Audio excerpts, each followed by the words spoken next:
Halo Sobat Kasih Bangsa, jumpa lagi dengan saya Eri Kusnanto di podcast Kasih Bangsa.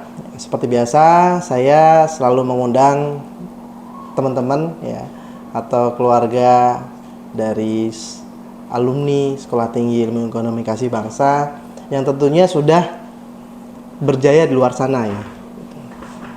Nah, kali ini saya juga punya bintang tamu ya atau apa ya? narasumber. Gak narasumber ya. dong. Narasumber yang narasumbernya bocor sih gitu. Padahal belum saya kenalin. Oke. Jadi pada kesempatan kali ini saya kedatangan narasumber yang luar biasa, masih muda dan juga cantik jelita, cie. Nggak boleh GR ya narasumber ya. Oke. Jadi saya kedatangan tamu yang luar biasa, kemudian juga punya karir yang cukup mentereng ya. Jadi beliau ini di usianya yang masih sangat muda, dia sudah menjadi seorang manajer di salah satu perusahaan TBK nih di Indonesia, dan juga baru juga kemarin lulus pendidikan strata 2. Nah, siapakah dia? Mari kita sambut Kak Cindy Aprilia Asyari. Halo. Oke. Apa kabar Kak Cindy? Baik, happy. Gimana kesehariannya? Keseharian ya. Bukan kesendirian ya. Oke. Kesehariannya sekarang ya gitu aja, lagi sibuk kerja karena udah baru lulus juga. Oke. Jadi ya kerja terus jadi ibu rumah tangga ya. Ibu rumah tangga. Terus lagi sibuk foya-foya boleh nggak? Okay, Foya-foya. Ini sombong juga ya. Oke. Jadi di usianya sangat muda sudah sibuk berpoya-poya gitu. Kan ngabisin duit sendiri. Oh, iya, betul. Ngabisin duit sendiri. Ya, yang penting bukan uang saya ya. Duit sendiri. Oke. Ya. Jadi aktivitasnya bekerja, kemudian juga mungkin ada aktivitas lain mungkin? Ya sebenarnya kalau Senin sampai Jumat sih kerja kayak biasa. Terus ya mungkin tadi sih pilihannya mungkin kayak biasa orang-orang kan kerja pagi, Betul. pulang sore gitu Yeah. kan. Cuma ya kalau misalnya cari kerjaan yang memang disukai kan di Yeah. awal. Nah, aku milih untuk kerjaan yang mungkin aku juga bisa nggak cuma di kantor aja. Mungkin karena di kantor tuh aku tim bisnis, Yeah. jadi kan banyak kan meeting sama klien tuh di luar. Betul. Jadi makanya kalau pagi-pagi itu biasanya mungkin ada meeting jam 10 atau apa yang nggak mengharuskan ke kantor. Yeah. Nah, biasanya itu aku manfaatin untuk bangun tidur tuh nge-gym dulu. Habis nge-gym, masak sarapan, buat sarapan, siap-siap, ya udah ke tempat meeting atau kalau misalnya sempet ke kantor dulu. Jadi seringan gitu sih, karena tadi tim bisnis, jadi pagi mungkin ada meeting pagi, makan siang sama klien, atau nggak sorenya biasa ada ngopi sama klien, biasa gitu sih. Jadi pekerjaannya itu lebih fleksibel ya ternyata ya? Iya, sebenarnya kalau misalnya dibilang WFH nggak sih, hybrid nggak sih? Enggak sih, sebenarnya ke kantor gitu, cuma ya karena tim bisnis kebanyakan meeting sama klien, jadi ya seringan keluar-keluar gitu, dan itu bener-bener hampir setiap hari begitu. Everyday Iya, setiap hari begitu. jarang ke kantor ya? Iya, karena ada di financial industry kan. Betul. Biasanya misalnya ketemu sama orang bank atau misalnya fintech dan lain-lain yang memang mereka itu rata-rata ya mungkin tahu ya, fintech kan banyak startup ya atau apa gitu, dan bank juga banyak digital bank nih Nanti sekarang. lama-lama kayaknya bocor juga nih perusahaannya. Nggak kesebut sih, udah kerja saya sama mereka gitu. Spill-nya terlalu banyak. Cuma ya mereka itu karena startup banyak kan, jadi se-fleksibel itu kan, anak muda kan. Betul. Jadi ya pasti kalau misalnya meeting tuh biasa di coffee shop, Betul. di resto, di mall, ya happy mereka. Cukup happy. Jarang ya yang di kantor itu gaya-gaya konvensional sepertinya. Iya sih, justru kalau misalnya karena kalau tim bisnis banyak di kantor itu berarti the business is not running well. Ya, bisnisnya tidak berkembang. Iya, jadi kalau misalnya loh Sin, lu seminggu ini di kantor, Iya. berarti ini omset kantor nggak oke. Iya. Ya, betul juga sih. Ya betul kan? Iya. Ini di kantor, ya ini nggak ada klien dong gue gitu kan. Gitu. Ya, jadi boleh cerita nggak sih dulu perjalanan karirnya itu dari awal seperti apa? Kalau perjalanan karir sebenarnya sih pasti berawal dari kampus ya. Oke. Kalau misalnya dulu banget sebenarnya sebelum kuliah, Iya. jadi kan kalau kita lulus SMA tuh biasanya SMA tuh bulan Mei tuh udah nggak ngapa-ngapain kan. Oke. Terus masuk kuliah tuh sekitar Agustus September kan. Nah jadi di masa-masa sebelum kuliah atau sebelum UN tuh sebenarnya udah cari-cari beasiswa Iya. di kampus swasta Iya. sebanyak itulah gitu. Iya. Nah sampai akhirnya aku lolos sekitar 5 beasiswa. 5 university. Iya, Oke. salah satunya Negeri?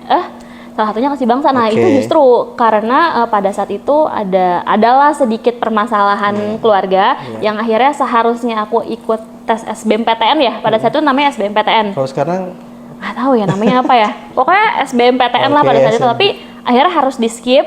Nah yaudah, cuma pada saat itu yang aku pikir adalah kalau misalnya nggak lolos negeri, ya berarti aku harus swasta kan. Betul. Kalau masuk swasta berarti harus beasiswa. Oke. Gitu kan. Oke, Karena good point. kampus swasta itu kan pasti mahal banget gitu. Yes. Nah akhirnya aku sebar kalau nggak salah ke 12 sampai 15. negerinya kenapa nggak diambil waktu itu? Oh jadi bukan nggak diambil, sebenarnya aku tuh bukan lolos negerinya, tapi lolos beasiswa dari yayasan. Oke. Untuk kalau misalnya masuk PTN baru Baru? yayasan ini akan kasih Iya, iya. karena udah lolos beasiswanya gitu. Oke. Tapi kan SNMPTN yang dapat undangan ke sekolah itu aku udah nggak lolos. Oke. Nah di hari tes SBMPTN aku nggak bisa hadir karena ada permasalahan keluarga Oke. gitu. Jadinya ya nggak ambil gitu. Cuma pada saat itu aku berpikir kayak tetap harus kuliah bagaimanapun caranya dan nggak mau skip tahun lah gitu. Oke. Ya udah akhirnya sibuk untuk cari beasiswa. Yes. Sebenarnya template sama aja sih, kayak misalnya ikut tes, Betul. terus siapin esai, Betul. siapin kayak dokumen-dokumen ya. Kita pernah ikut seminar apa aja, lomba apa aja segala macam, dan waktu itu kebetulan zaman sekolah tuh cukup aktif ikut lomba-lomba. Jadi sertifikat tuh banyak gitu, dan itu sebenarnya hal yang emang harus kita siapin gitu. Nah, dari belasan kampus swasta yang aku apply buat scholarship-nya, aku lolos 5 pada saat itu. Salah satunya si Kasih Bangsa ini gitu. Nah, pokoknya aku menimbang-nimbang lah ya, kan ada yang beasiswanya itu misalnya cuma di semester pertama, ada juga yang beasiswa tapi bentuknya loan, pinjaman, betul. ada beasiswa yang bentuknya apa segala macam, terus ada yang misalnya beasiswa yang nanti ada apa tuh masa abdinya gitu-gitu kan. Jadi dengan Dipotong segala gajinya nah gitu ya. dengan segala pertimbangan akhirnya memilih Kasih Bangsa karena nggak ada ikatan dinas. Nah pada saat itu gitu Nggak ada agreement apapun pada nggak saat ada itu agreement ya? apapun, nggak ada ikatan dinas Dan gitu. sampai sekarang memang tidak ada agreement seperti itu ya. Jadi itulah kelebihan Stay Kasih Bangsa dibanding dengan kampus-kampus yang lain di luar sana. Ya, jadi salah satu, jadi sebenarnya udah di compare sebisa mungkin. Terus beasiswanya itu didapat sesuai dengan IPS kita lah tiap IPS semester tiap kan. semester. Dan menurutku itu adalah good deal. Iya. Jadi kalau misalnya emang aku berani untuk challenge diri aku sendiri, ya udah Ya. harusnya sih bisa sampai akhir. Iya. Nah, sambil apply beasiswa, aku tuh memulai karirku dari nunggu lulus kan bulan April atau Mei, Iya. terus masuk kampus kan harusnya September. Nah di situ aku waktu itu ngajar salah satu tempat bimbel Oke. dari Oh, Kak lah. Bu guru juga ya ternyata ya. Iya, dari Kak lah. Lo kan matematika Inggris Oh, kan. oke. Ngajar dulu tuh, Iya, ngajar iya. dulu Iya, sambil iya. nunggu karena bener-bener ngerasa pada saat itu aku mikir tuh gini, umur belasan itu artinya sebenarnya kita adalah terlepas dari standar sekolah ya. Tapi umur belasan itu sebenarnya kita kan di atas 17 tahun kan udah dewasa. Betul. Artinya sudah usia produktif. Jadi aku berpikir aku nggak mau ada skip waktu di mana aku nggak ngapa-ngapain. Iya. Jadi makanya sambil nunggu masuk kuliah, aku tuh langsung aja internship atau apalah gitu lah. Magang dan lain sebagainya. Magang. Nah habis itu selesai, baru sampai ada undangan beasiswa. Oh lolos di sini. Aku lolos 5 beasiswa pada saat itu. Wow. Lolos 5 tadi. Terus di compare segala macam, akhirnya pilih Kasih Bangsa. Start kalau nggak salah di Agustus. Oke. Jadi aku keluar dari kerjaan itu, ngajar Fokus itu, kuliah. fokus kuliah Iya. gitu. Nah pada saat kuliah pun sebenarnya aku juga ngajar bimbel tapi yang private gitu loh. Iya. Jadi maksudnya ya again karena aku berpikir, however kita tuh udah usia produktif, jadi nggak bisa lagi yang bener-bener minta sama orang tua dan apa. Jadi mungkin kalau ditanya mulai karirnya dari mana ya dari situ gitu. Dan saat kuliah pun kebetulan waktu itu kan udah jadi asisten dosen kan di semester 3 itu aku udah jadi asisten salah satu dosen lah gitu. Jadi sebenarnya udah lumayan ada kesibukan. Terus karena standarnya Kasih Bangsa juga di semester 5 itu udah harus kerja. Bukannya kita kayak KKN ya, tapi bener-bener kerja gitu. Bukan magang tapi bukan sekedar magang ya? Iya, kita dibayar, emang benar-benar magang gitu. Nah, benar-benar kontribut buat perusahaan gitu. Bukan sekedar menggugurkan tanggung jawab aja nih gitu. Atau hanya sebatas tugas kuliah, tapi magang di ST Kasih Bangsa itu ya as a professional gitu. Gitu. Dan menurutku dengan Kasih Bangsa itu menerapkan kurikulum ini maksudnya adalah oh ya udah semester 5 tuh kalian harus kerja. Tapi maksudnya kampus juga bertanggung jawab atas itu. Bertanggung jawab tuh dengan dalam arti itu tadinya yang kita kuliahnya tuh pagi dan siang, tapi kuliahnya tuh dijadiin malam gitu. Jadi kan artinya memang kita dikasih kesempatan untuk cari kerja yang benar-benar bisa menggaji kita dengan layak lah ya gitu. Karena kan kita benar-benar kerja. Nggak yang cuma ini mungkin karena aku punya selama kerja itu selalu punya anak magang ya. Jadi aku selalu training anak magang, nggak tahu kenapa. Jadi mereka tuh jadi ibu anak magang kayaknya. Selalu begitu soalnya. Jadi setiap kali tuh mungkin karena penyayang kali ya. Enggak sih, emang mungkin atau selalu galak. galak.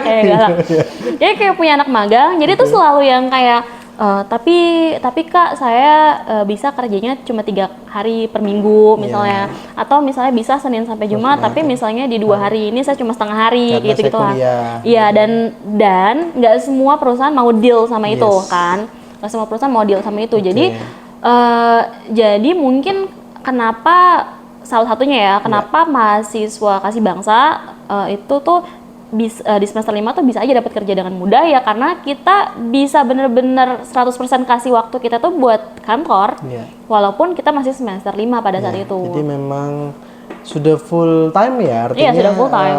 Nggak ada setengah hari atau apa ya, komit gitu. Kan, jadi komit. Jadi magangnya pun udah office hour ya. Iya. Gitu. Dan maksudnya zaman sekarang mungkin tuh nggak kayak zaman dulu ya, maksudnya anak magang itu mungkin zaman dulu pikirannya tuh kayak yang fotokopi apa segala macam, jilid proposal, ya kan. Tapi kalau misalnya zaman sekarang itu kan orang tuh udah mikir nih, yang punya perusahaan kan kayak saya tuh punya karyawan anak muda, jadi mereka tuh pikir pasti kalian lebih kreatif, pasti kalian lebih ngerti digital segala macam. Jadi mungkin kita sebagai anak magang itu dituntut untuk bisa justru merubah sistemnya nih perusahaan dan support lah ya yang bener-bener sesuatu. Jadi menurutku akan nggak adil kalau kita cuma support yang administratif aja, tapi bener-bener yang operasionally mereka harus lakuin misalnya gitu ya. Jadi nggak cuma teknikal tapi konseptualnya juga. Justru kita sudah diberikan pekerjaan-pekerjaan seperti itu. Ya, gitu. Misalnya kayak marketing atau sales kan biasanya orang bikin pameran ya kan, pasti yang disuruh siapa? Anak magang kan. Tapi kan anak magang ini mesti ngerti product knowledge-nya dengan betul kan. Terus dia diajarin public speaking-nya dengan baik juga, dan kebetulan di Kasih Bangsa salah satunya sistemnya itu presentasi. Jadi maksudnya pada saat itu tuh pas lagi magang di semester 5 pertama kali di 3 bulan pertama kan biasa masa-masa probation ya. Masa-masa percobaan sebutannya apa? Dulu internship lah, masih internship sampai akhirnya dijadiin full time lah. Aku tuh diminta untuk jagain exhibition lah, karena kita kan beli stand kan buat exhibition gitu kan. Tapi yang ada di pikiranku tuh bukan aduh gue nervous nih atau enggak aduh gue ngomongnya gimana ya, nggak ada. Jadi lebih fokus kayak aduh produknya apa ya, gue mesti jual yang bagian mana ya. Misalnya dari 10 produk gue kayak jualnya 5 produk aja nih yang lebih nih. Jadi udah pikirannya tuh udah yang strategik gitu loh. Udah nggak mikirin aduh gue malu lagi ngomong sama orang, aduh ada orang gue nariknya gimana ya, kasih flyernya gimana, nyapa aja kadang malu-malu kan, dan itu tuh udah bukan concern kita lagi karena udah seterbiasa itu presentasi di kampus gitu. Jadi sebagai informasi kalau di ST Kasih Bangsa itu kita sudah boleh dibilang dicekokin ya. Jadi udah dijejelin atau dicekokin presentasi itu dari semester 1. Jadi ketika masuk di dunia kerja itu kita sudah terbiasa. Gitu. Itulah kelebihan dari mahasiswa di ST Kasih Bangsa. Jadi kemampuan presentasi, kemampuan menyampaikan pendapat itu semuanya sudah digembleng dari semester 1 sampai dengan semester 4. Artinya kalau udah semester 5, ya itu udah running well aja gitu ya. Udah kita udah terbiasa. Gitu ya Kak Cindy ya? Iya, Itulah yang iya. membuat Kak Cindy itu sekarang sementereng ini. Aslinya lebih ya Hasilnya lebih. udah kayak mungkin makanya kalau dibilang ya misalnya tanya Sin sebenarnya aku tuh selalu bilang kalau aku tuh introvert sebenarnya. Iya, betul. Tapi tuh nggak ada yang percaya Betul. gitu. Ah, introvert. Saya juga Ya, nggak introvert. percaya. Saya juga introvert sih sebenarnya. Karena sebenarnya gini, ada orang bilang kayak lu nggak mungkin lu introvert karena Iya. maksudnya ketika lu ngobrol di depan orang itu udah sebegininya. Iya, betul. Tapi ya itu tadi kan ngomong kan learning by doing ya. Oke. Terus kayak by the time kalau kita udah terus-terusan begini, Iya. itu tuh sebenarnya jadi apa ya, belajar. Jadi lu praktis tiap hari kan. Tapi sebenarnya introvert tuh kan nggak semata-mata Nggak, yang nggak bisa ngomong gitu Nah, kan. Jadi mungkin ya introvert sama extrovert tuh jadi gini, ketika kita mendapatkan power dari Iya, mana. Jadi iya. kalau misalnya kita ketemu teman-teman banyak segala Iya. macam, terus kita ngerasa kayak di recharge gitu. Iya, Nah itu betul. extrovert. Extrovert, Tapi betul. ketika capek nih kerja, kayak aku nih kerja mungkin di bidang bisnis kan ketemu orang mulu, terus Iya. pulang ke rumah dengerin musik atau nonton TV sendiri, Iya. terus kayak gue recharge nih. Nah itu sebenarnya introvert gitu. Iya, Jadi iya. kita tuh kayak apa namanya, the power, ya powernya itu tuh datangnya dari mana Betul. gitu. Nah itu sebenarnya yang nentuin kita tuh introvert apa extrovert. Oke. Mungkin gitu.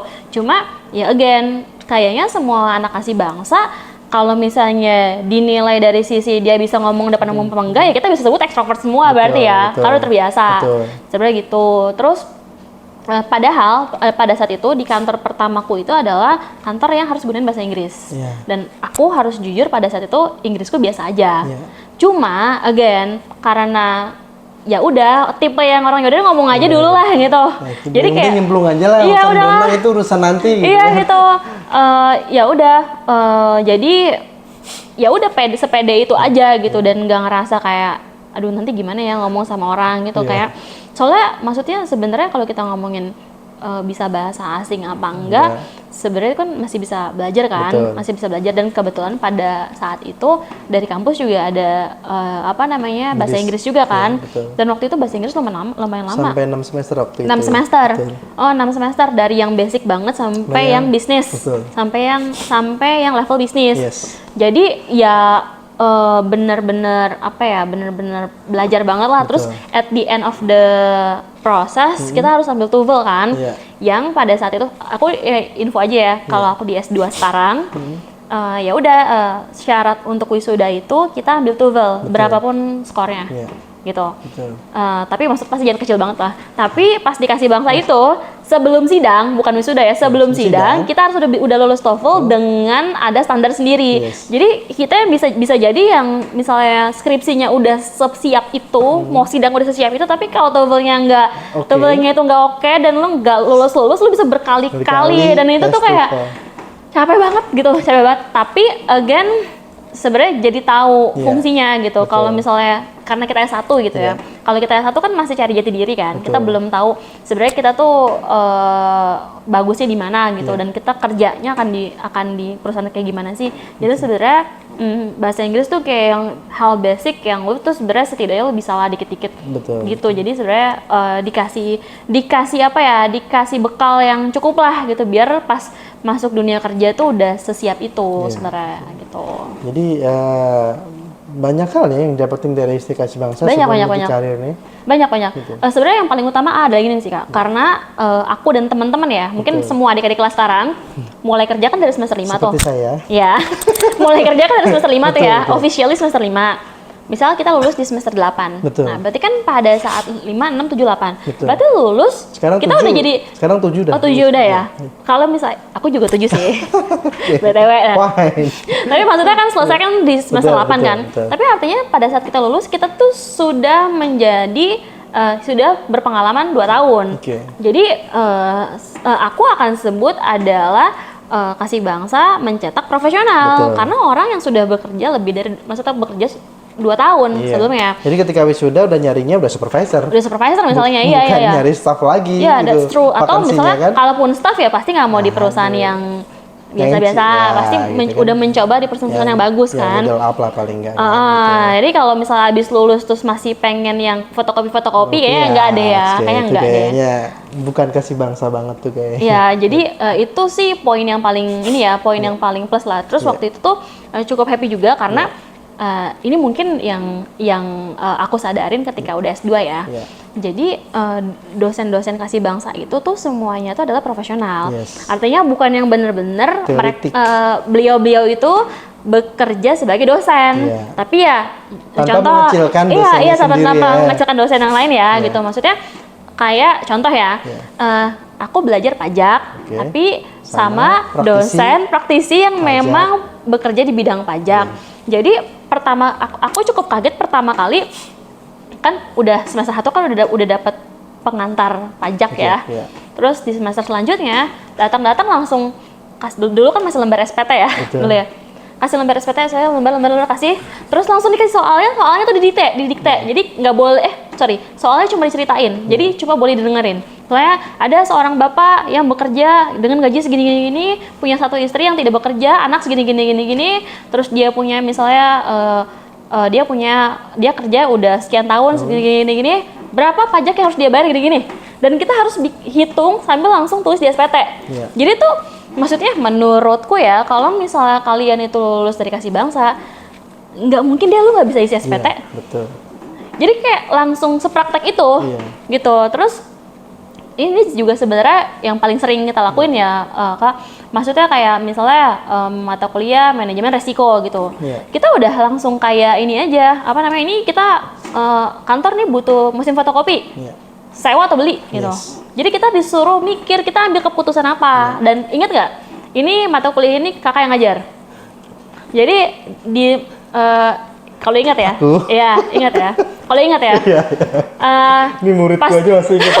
pas pertama kali kakak masuk Iya. di awal semester, Oke. kakak bilang masing-masing orang saya kasih 60 juta. Iya. Ingat nggak? Oke, ya ingat. Kalian mainin sahamnya. Oke. Kalian pakai uang itu Iya. buat main saham, investasi apapun. betul. Nanti kalian kasih info seminggu sekali atau aku lupa deh, kayaknya seminggu sekali. Betul. Kalian tuh ada jual apa beli. Jadi kayak kalian investor apa trader gitu-gitu. perubahannya itu ya. Perubahannya. Oke. Nanti at the end of the semester Oke. kalian masih info. Kalau misalnya dari 60 juta itu misalnya jadi 80 juta, nilai kalian 80. Betul. Kalau misalnya 50 gitu. Betul. Dan itu jadi maksudnya kita dikasih tanggung jawab buat mikir kayak tiap hari. Tau nggak zaman dulu ya? Betul. Dan zaman dulu kan belum ada aplikasi kayak sekarang. Betul. Jadi aku tuh tiap hari liatin Yahoo Finance loh. Finance, betul. Terus-terusan Harga kan? saham kan? Iya, dan waktu itu tuh karena aku ternyata termasuk yang risk taker, Iya. ternyata aku trader. Yes. Jadi kayak yang Ada jual juga beli yang jual main beli jual aman, beli. yang cuma beli emas aja. Nah, ada juga. Terus yang lucunya itu dia deposit. Iya. Ya nggak apa-apa juga. Tapi ya 6 udah bulan nanti dia nilainya. deposito. Iya. Ya tapi kan artinya kan Tapi kita nggak apa-apa, maksudnya gitu. setiap orang kan ada risk taker, ada Betul. bukan kan? Tergantung karakternya masing-masing. Iya, ada investor, ada trader misalnya Iya. gitu. Dan di situ pertama sebagai mahasiswa ekonomi kita jadi tahu maksudnya saham itu apa sih secara Oke. atau mungkin ada yang obligasi gitu ya. Betul. Sebenarnya macam-macam kayak reksadana, Betul. obligasi, saham itu tuh sebenarnya apa. Jadi Betul. setidaknya basicnya kita tahu. Iya. Terus yang kedua kita bisa tahu kita tuh risk taker apa bukan. Betul. Terus yang ketiga kita bisa tahu sebenarnya kita itu tipe orang yang gimana sih? Bisa nggak sih manage sesuatu? Betul. Terus ternyata ya again ya kalau dari orang ekonomi tuh kita bisa nilai dari segi bagaimana cara dia mengendalikan Yes. keuangan kan. Betul. Jadi sebenarnya tuh ya itu beda banget kan Iya. secara praktikal Iya. itu tuh kita tuh di kelas tuh dibuat seperti apa. Iya. Jadi nggak cuma ngomongin teori Iya, tapi jadi benar-benar benar-benar praktek. mendekati dunia nyata nih seperti Iya, iya. bisnis praktisnya itu seperti apa sih? Iya, Gitu. jadi kalau misalnya sekarang teman-temanku kan kalau yang cowok-cowok tuh ya, lagi sibuk-sibuk yang main-main saham. Iya, Misalnya iya. lo gini-gini, Bukan main perempuan ya? nah, saham. Oke, Tapi saham. mungkin main perempuan juga nggak tahu ya, nggak tahu. Jadi kok. Lagi main saham. Aduh, gue sekarang lagi seneng-senengnya main Iya, ini. betul. Gue udah pernah mainin itu tuh kuliah. Iya, iya. Kan soalnya kan karena kita masih kuliah pada saat itu tuh mata kuliah kakak kan itu dan Betul. next semester ketemu tuh sama mata kuliahnya salah satu dosen lain lah. Iya. Inisialnya C, Iya. Pak C gitu. Oke. Beliau minta kita untuk main reksadana Oke. karena reksadana kan dari murah banget Betul, kan, jadi kita betul. bisa mulai dari Iya, 100.000 acceptable gitu-gitu. lah, gitu. Iya, jadi beliau udah suruh kita main itu Iya. pada zaman itu loh 2000 berapa ya? Aku Itu belum ada aplikasi itu. iya belum ada, masih yang Masih zaman dulu. portofolio. Iya, kita ngomongin lembaran-lembaran yang Iya. kita masih kayak diskusi lembar saham tuh kayak gimana sih Iya, itu kan betul, kayak gitu. Iya, jadi terus kita juga dijelasin kayak sebenarnya coba deh kalau obligasi tuh gimana gitu. Iya. Jadi nggak tahu ya, maksudnya zaman sekarang tuh kayak kita tapi gini kita lagi main ini loh. Aku tuh langsung kayak gue udah pernah mainin itu waktu kuliah gitu. Iya, Cuma bukan sombong itu, tapi kayak artinya sebenarnya aku cukup happy juga. Ternyata hal-hal yang dulu dipelajarin di kampus, ternyata tuh sekarang udah terjadi di masyarakat secara umum. Kayak ada aplikasi buat reksadana, bahkan ada buat investasi emas tapi digital, terus ada misalnya untuk saham tuh trading. Iya, trading itu bener-bener yang udah sebanyak itu aplikasi. Jadi kayak aku cukup happy. Jadi Dulu orang kita masih tuh main Excel ya, masuk iya, sini masuk. laporannya harus aku bikin di Excel dan kita present satu persatu, terus kayak secara random siapa itu maju, terus jelasin kenapa ambil keputusan untuk jual dan kenapa ambil keputusan untuk beli, gitu kan. Jadi sebenarnya itu pas masuk ke dunia kerja itu tuh sebenarnya nempel. Jadi kayak secara strategik kita tuh harus ambil keputusan kayak gimana sih, gitu. Dan mungkin ya jadi ketika misalnya ada mungkin ya jadi ada banyak pembahasan sih Kak. Ketika misalnya aku lagi ketemu klien gitu ya, oh iya nih misalnya sahamnya si perusahaan lagi naik gini. Sebenarnya aku agak lumayan connect sama enggak kok dari dulu emang dia begitu gitu misalnya ya. Karena dulu tuh sering itu ngeliatin Yahoo Finance kan. Jadi kayak jadi seakan-akan kita punya uangnya ya. Iya, ada nggak? Ini kayak itu tuh jalan tol lu punya gue. 0,000% gitu. Ya jadi maksudnya kayak artinya tuh melek sama ekonomi dan yang paling mungkin ya karena aku ambil manajemen bukan akuntansi.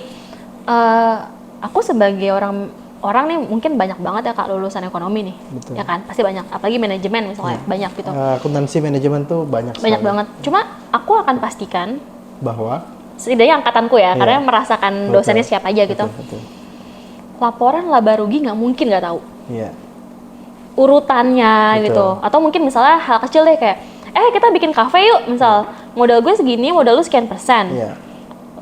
Nanti kira-kira apa namanya bisa balik di berapa bisa balik kan kita ngomongin break even point maksudnya kita mau ngomongin break even point atau kita ngomongin payback period gitu ya, terus kita ngomongin nanti dividennya gimana, terus kalau misalnya di bulan kesekian ada yang pengen nambah modal lagi gitu-gitu, itu gimana perhitungannya segala macam, itu tuh kayak hal yang kayak gue udah hatam gitu, udah di luar kepala lah iya jadi kayak udah maksudnya urutan laporan laba rugi itu udah hafal.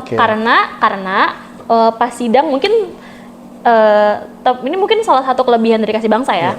Kalau sidang kita tuh nggak ditanya skripsi kita, ya udah skripsi kita. Tapi itu tuh bisa dibalikin lagi kayak kamu masih hafal neraca nggak? Aset tetap apa aja? Yang tangible apa aja? Jadi bisa out of the box ya, out of the konteks juga. Jadi ya justru soalnya mungkin karena dan sidangnya terbuka pula. Iya, karena sidang Kasih Bangsa kan terbuka. Jujur ya, kalau misalnya ada kakak kelas yang pinter itu, aku tuh pasti pengen nonton, pasti. Nah, seperti saya gitu. Udah. Soalnya angkatannya agak jauh kita ya kayak, jadi nggak nonton kakak sih anyway. But anyway, setiap kali nonton, dosen-dosen tuh nggak nguji, pasti awal-awal tuh nggak nguji masalah apa judulnya apa segala macam, nggak. Backgroundnya, teorinya. Iya pasti ditanya dulu. Misalnya kita ngomongin profitabilitas misalnya terhadap leverage misalnya gitu ya. Pasti profitabilitas misalnya apa nih, ROA, ROE misalnya gitu. Pasti tanya dulu, ROA ini apa sih isinya? Aset misalnya, gitu, sama revenue. Aset, oke, ke neraca dulu deh. Aset tuh ada apa aja sih? Itu tuh kayak style dosen-dosen Kasih Bangsa tuh begitu. Jadi instead of kita kayak belajar, gue belajarin judul gue dulu, latar belakang apa, basic tuh harus lulus. Basic nggak lulus biasanya nggak geser tuh, nggak geser ke judul. Terus gak yang paling lari, terus yang paling aku nggak sebel sih, cuma aku harus ngomongin nih kayak kalau nggak lulus maksudnya bisa di hari H udah ditonton keluarga, teman-teman bilang kamu nggak lulus, itu tuh bener-bener bisa terjadi gitu loh. Jadi kalau misalnya mungkin aku nggak tahu ya, cuma karena aku udah S2, ketika kita mau menghadapi sidang, ekspektasi aku bukan masalah lulus nggak lulus, tapi nilai gue berapa ya. Tapi kalau lulus pasti lulus. Tapi kalau dikasih Bangsa nggak begitu. Bisa aja lu nggak lulus. Bisa aja nggak lulus. Bisa aja nggak lulus. Iya betul. Jadi setiap kali ada yang ini sampai ini terjadi ya Kak di angkatan adik kelas ya. Betul. Itu kayaknya yang nguji saya tuh. Kita kalau sidang nggak berani bawa bunga, takut. nggak enak. Takut ternyata kita takut prank ya? kita nungguin teman kita ternyata dia nggak lulus. Dan misalnya teman kita yang sidang tuh 3, yang 2 lulus, 1 nggak lulus, itu kita nggak enak. Jadi makanya serius. Dan itu benar terjadi. Jadi kita tuh udah bilang, guys, sorry ya. Ini enggak, kita udah bilang, guys, apa namanya, bunganya nanti aja pas wisuda gitu. Kita ngomong gitu. Nggak enak kalau nggak nanti aja pas kita ngumpul-ngumpul sendiri Kalau tanpa sekarang dia. udah selempang, udah ini semuanya. Iya. Jadi seakan-akan sidang itu hanya seremonial belaka gitu kan. Tapi kalau dulu enggak. Dan ini masalahnya yang aku hadapin ya, maksudnya aku benar-benar lihat ya, mungkin kakak kelasku 2 tingkat di atasku, 1 tingkat di atasku, atau adik kelas di bawahku.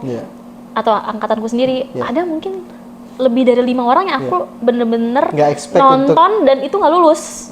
Dan itu kayak sebenarnya, makanya kalau misalnya aku lagi nonton terus abis gitu dari awal pas dibalikin lagi ke basic dia nggak bisa, aku biasanya memilih untuk keluar ruangan.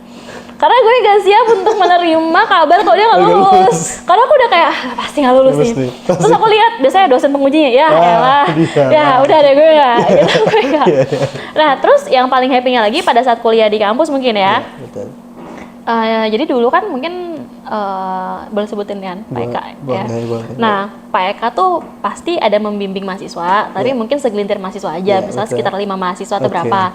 Kebetulan aku salah satunya, ya kan.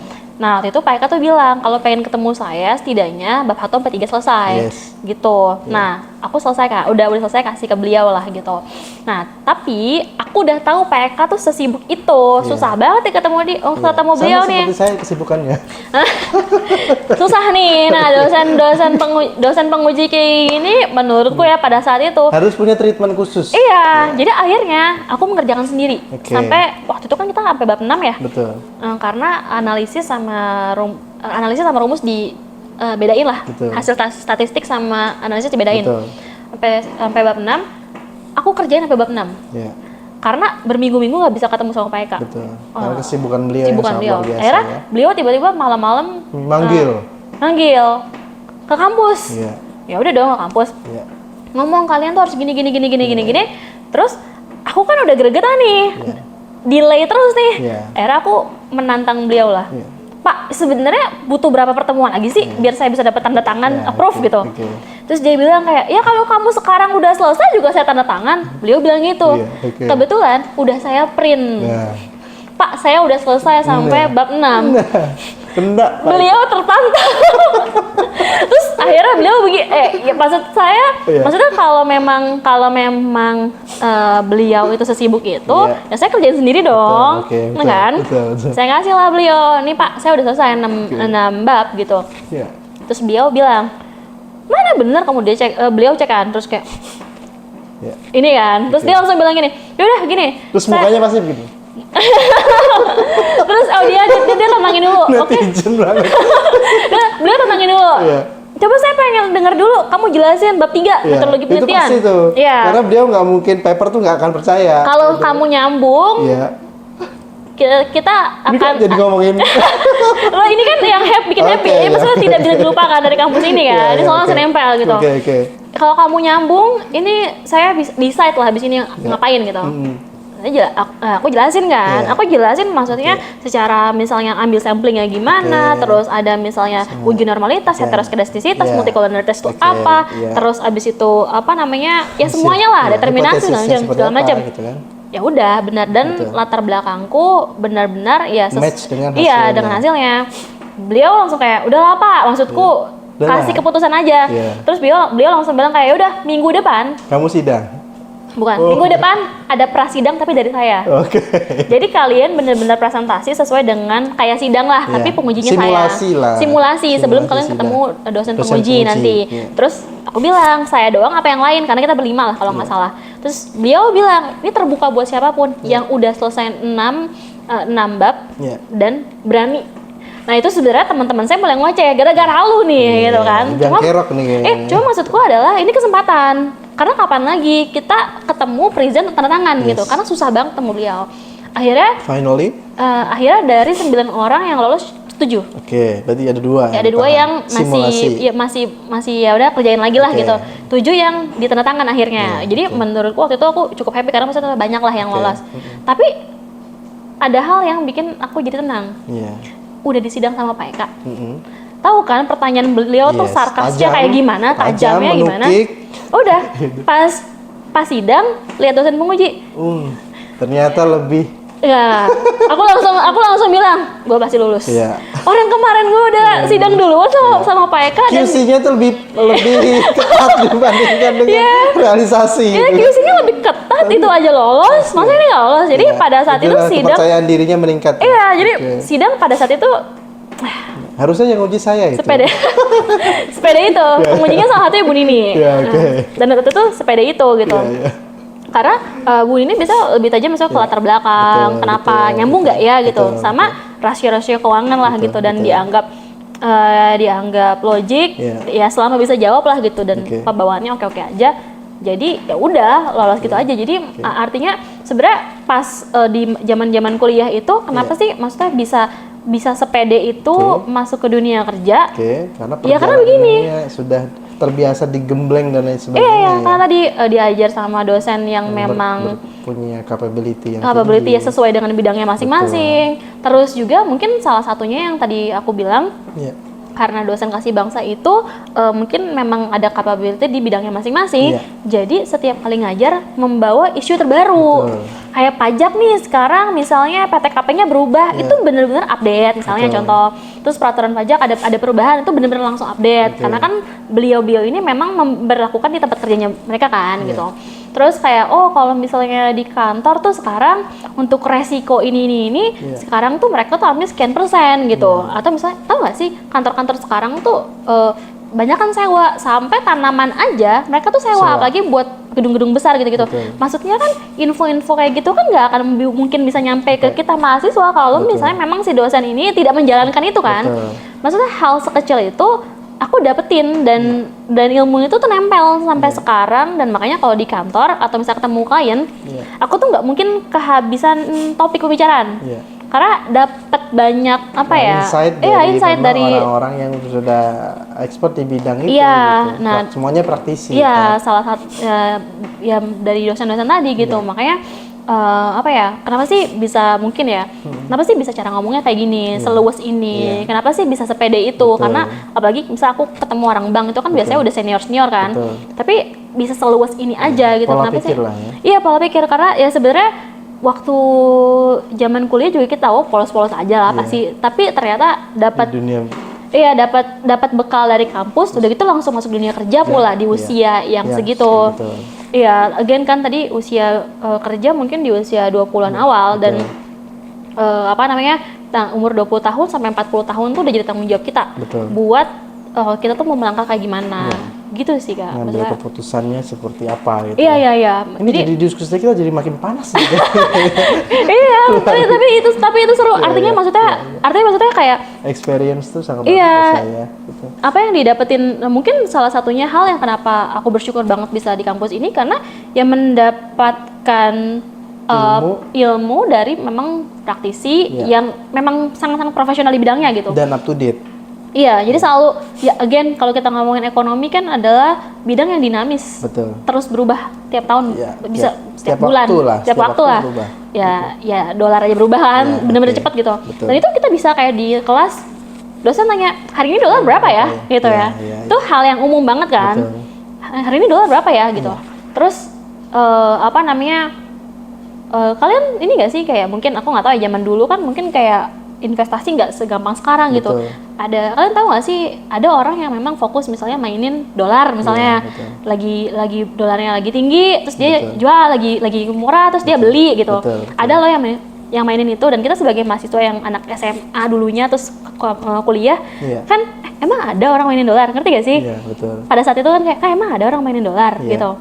Maksudnya itu pengetahuan-pengetahuan yang mungkin kita nggak paham, Gitu. tapi jadi kayak ada. Jadi tahu. Tapi kan jadi kita ulas sendiri gitu. Dan Betul. pas masuk dunia kerja Itu udah hal yang biasa. udah hal yang biasa Iya. gitu. Hal-hal kayak gitu sih yang aku pikir tuh mungkin nggak bisa aku dapetin kalau aku nggak Idealistik dikasih kasih bangsa. bangsa. Iya gitu. Tapi ada value yang benar-benar mengena di hati Value-nya dan pola yang mempengaruhi pola pikir Kak Cindy nggak sih di Istri Kasih Bangsa itu? iya ada banget sih. Pola pikirku sih maksudnya ketika aku kuliah di Kasih Bangsa ya gitu. Pertama gini sih, mungkin karena aku terikat beasiswa ya. Iya. Jadi pola pikirnya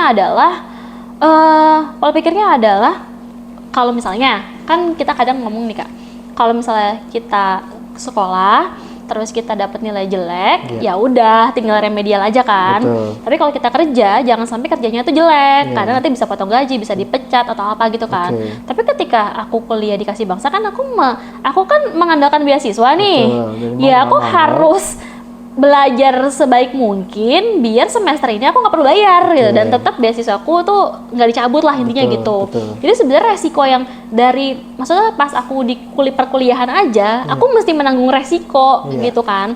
Jadi itu pertama ya. Jadi belajar untuk ngambil resiko, dan itu yang sebenarnya pas udah kerja juga kayak mikir ya iya emang harus kerja dengan baik ya, Iya, kalau betul. nggak mungkin bisa dipecat, nggak Betul. diperpanjang kontraknya atau apa. Itu sih maksudnya value-nya mungkin salah satu value yang aku pikir sebenarnya Iya.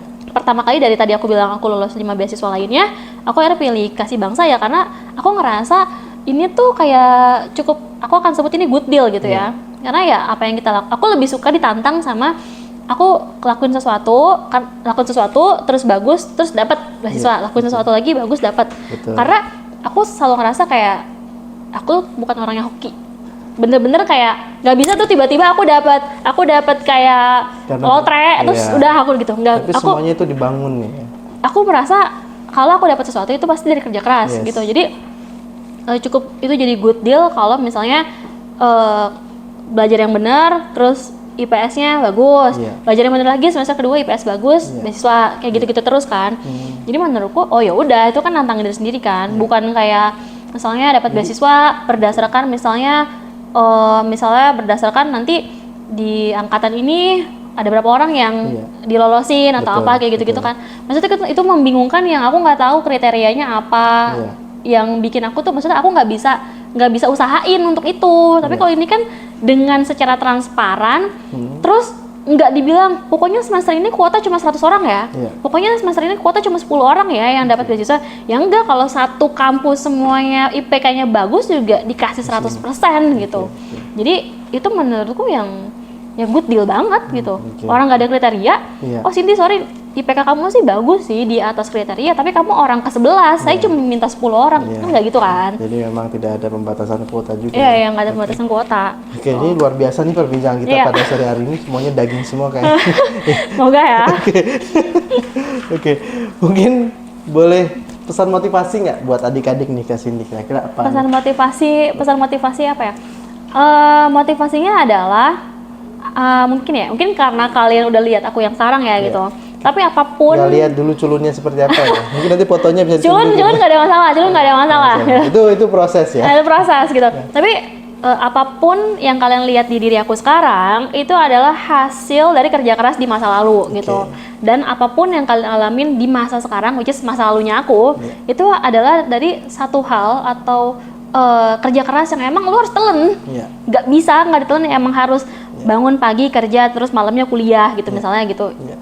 Dan itu emang harus ditelan di usia yang itu. Iya. Gitu. Kalau misalnya kamu mau jadi misalnya contoh ya di diri aku sekarang, atau mungkin di diri alumni lain yang mungkin lebih sukses lah ya gitu. Jadi ya memang kuncinya cuma satu, kerja keras. Iya. Nggak ada. Selama kalian bukan anaknya anaknya Sultan, nggak bisa. Tapi again Anak sultan aja tetap harus kerja keras kan. harus kerja karena kerja Minimal keras ya. manage asetnya gitu. Manage aset lah gitu. Dan ya itu sih. Oh ya, aku mungkin punya saran juga buat adik-adik kelas gitu ya. Kalau misalnya apalagi yang udah mulai kerja ya. Iya. Mulai magang ya. Berarti sekarang udah semester 5 lah ya. Semester 5 gitu mulai magang. Kalian tuh harus selain upgrade kemampuan kalian, tapi kan harus upgrade diri kalian. Iya. Pertama cara komunikasi, terus juga penampilan dan lain-lain. Personality. Iya, misalnya kalian mau les bahasa Inggris, atau enggak misalnya kalian mau latihan di YouTube gitu ngomong bahasa Inggris, atau misalnya public speaking yang bagus, atau kalian mau beli baju yang bagus. Aku tuh dulu menerapkan setiap bulan kalau gajian investasi, misalnya gajian bulan pertama aku beli sepatu yang bagus buat kerja meeting, gajian bulan kedua aku beli tas yang cocok buat aku bawa meeting misalnya, terus gajian ketiga aku mulai kayak mungkin aku nggak tahu ya thrifting buat blazer misalnya, gajian bulan keempat aku mungkin coba sekarang pengen beli skincare yang bagus, jadi bener-bener Diplot ya, iya, planningnya jelas gitu ya. jadi bener-bener itu tuh penampilan kalian juga update, terus juga cara komunikasi kalian juga bagus. Dan di situ value kita kan. Iya, karena kita bawa value. Soalnya kayak aku sekarang nih, misalnya penampilanku misalnya nggak cukup rapi. Aku meeting misalnya sama orang bank yang tahu sendiri kan, penampilannya tuh clean banget, makeupnya rapi, apanya semua rapi. Kita ketemu mereka tuh udah insecure duluan. Kalau udah insecure duluan, jangankan ngomong. Karena kita jualan ya, jualan gitu. Kalau kita udah bikin kerjasama, kita kan berarti mau jualan kan gitu. Gimana cara kita ngebawa nama perusahaan? Kalau misalnya pembawaan diri kita aja tidak cukup meyakinkan, ini orang bener nih mau jualan buat proyek yang sekian M misalnya, kayak tapi nilainya kok nggak rapi gitu ya gitu. Jadi menurutku however tuh penampilan tuh penting, cara ngomong tuh penting, wawasan tuh penting. Coba deh, ini benar-benar aku lakuin ya. Kalian bangun pagi, luangin deh 10-15 menit nonton berita apa aja, berita politik, saham, harga yang sekarang lagi apa ya, misalnya harga bahan pokok atau apa gitu, atau misalnya perusahaan yang lagi bagus atau apa gitu. Nah itu tuh nambah wawasan dan pengetahuan umum, dan itu biasanya yang apa ya, bikin kita tuh lebih upgrade lah gitu dalam hal komunikasi lah gitu. Jadi value kita juga pasti langsung naik ya kalau. Iya, value-nya jadi naik, orang jadi kayak gak kehabisan topik pembicaraan, buat gak kayak apalagi ya kita mau apa ya gitu kan, nantinya keringet dingin dan lain sebagainya. Bapak tadi dari mana Pak? Oh saya dari Garut Subroto gitu. Belum ya? Gitu kan. Oh dari Garut Subroto. Oh macet nggak Pak? Oh iya macet. Iya di situ emang suka macet. Terus diem, terus mikir cari bahan lagi. Bapak abis ini ada meeting lagi. Kayak aduh, besoknya nggak deal. Betul. Nggak deal gitu. Karena memang ya penampilan, kemudian cara kita berpikir itu sangat mempengaruhi ya penilaian orang terhadap kita gitu. Benar-benar. Oke, ini luar biasa sekali sharing kita pada siang hari ini. Terima kasih Kak Cindy sudah hadir. Ya intinya kalau boleh sedikit saya merangkum lah ya, bahwa apa yang kita nikmati saat ini itu adalah buah dari apa yang kita kerjakan beberapa tahun yang lalu. Kemudian apa yang akan kita nikmati di masa depan itu adalah buah dari apa yang kita kerjakan sekarang. Dan itu sangat mempengaruhi hidup Kak Cindy sekali ya. Jadi karena Kak Cindy ini tipikal yang pekerja keras. Semuanya itu adalah buah dari sacrifice ya. Jadi karena bukan anak sultan. Dan semuanya itu pasti dikerjakan dengan maksimal, dengan ikhtiar yang terbaik, sehingga hasilnya pasti juga terbaik juga. Oh ada quotes nih. Oke, silahkan. Ini quote terakhir. Ada quotes nih. Quotesnya itu gini. Kalian suka nggak sih misalnya lakuin sesuatu, atau kalian nggak berharap apa-apa, tapi tiba-tiba ada kesempatan, ya kan? Misalnya ada kesempatan, ada orang, contoh ya, misalnya kakak deh, ada orang jual, gue jual mobil harganya bisa 100 juta, tiba-tiba gue jual murah deh, 30 juta aja. Kebetulan kakak punya uangnya 30 juta, karena nyimpen duit kan. Dibeli dong 30 juta, mobil bagus yang 100 juta itu jadi punya kakak.